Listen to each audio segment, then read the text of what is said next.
Nintendo did a surprise early release of the first DLC pack for Luigi's Mansion 3 earlier this March. It was originally going to be released late April. This adds 3 skins for Luigi, 3 more modes for the local party mode, and now 20 floors to the ScareScraper, up from 10. The themed costumes not only are skins, but they affect the levels that you go through. There's a random chance that you'll get the same themed level for a costume if a person has it in your group. So now when you load up the game, this explains all of the additions for the first DLC pack. There's going to be another one, and they're going to do the same type of thing, adding the 3 themes, so I'm guessing it's the other themes that they haven't done yet. So the big addition to ScareScraper is now it's bumped up from 10 floors to 20 floors. Otherwise, it looks the same. Also, when you jump into a match, now you'll notice the other Luigis have the themed outfits. What you're seeing here is the 70s character. What this does is, if you have a themed character or multiple, there is a randomized chance that you will be going into that themed type of a floor. So example here with the 70s floor, all of the door frames along with images on the wall have those neon sign kind of lit up deal. And there's also stuff like there's a dance floor that you can go into when you're in the larger room.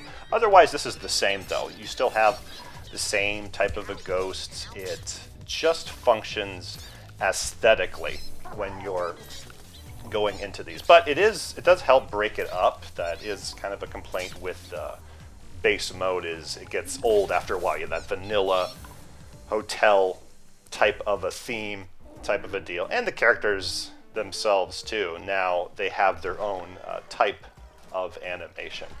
In terms of like paying for it, I wouldn't say it's worth it, but the nice part about this is you don't have to. You just have to have one of the other characters, and since there's 4 of you, and people that keep playing it are probably going to buy the DLC, it's as simple as just jumping into a match without having to pay for it. Here you have the mummy-themed Luigi, and the animations look good. When you start up a game, they have their own unique type of animation. It's fun, like overall, because the game is longer, so there's a higher likelihood you're gonna run into maybe a difficult level layout with a like harder game mode, like there might be just too many ghosts to catch where you really got to frantically move around. And you can apply the random mode where you don't know how many floors that you have, so the game could end at any minute if you want to add that kind of random element. But that's the main benefit with this. If you enjoy the base mode, your complaint was it is too short, or you want just more variety, you're going to have that because it's just a higher probability, so there's 20 floors. Ultimately, it plays out the same way. In terms of difficulty, the big negative is the artificial difficulty, since people are now quitting more often because it is quite a bit longer. You're looking at twice as long as the 10 floor that people are used to, so then you're stuck on these levels later on, and then, yeah, you're going to lose because there's not enough people. Local ScreamPark mode now is a 1-player practice along with 3 added modes. You're going to enjoy this if you already like the base game, but you have the Trick a Ghost Hunt, which is catching ghosts electrified floor, the Dodge Ball mode, and then the Riverbank, where you're navigating a river and you're avoiding logs. So again, you're going to like this if you've already liked the modes that are already there. So as I said in my review, I already recommend Luigi's Mansion 3, whether you're buying the game or picking it up through GameFly. As for value that's added with the DLC, even if you're not buying it, you're getting some, because when you're going into matches, you're going to get other people that have bought it, and so you're going to get those themed levels. So you get to experience that anyway. The only thing you're missing out are the skins and then the local modes, which would be the main deciding factor if you are looking to pick up this DLC. Otherwise, you're kind of getting it anyway, really.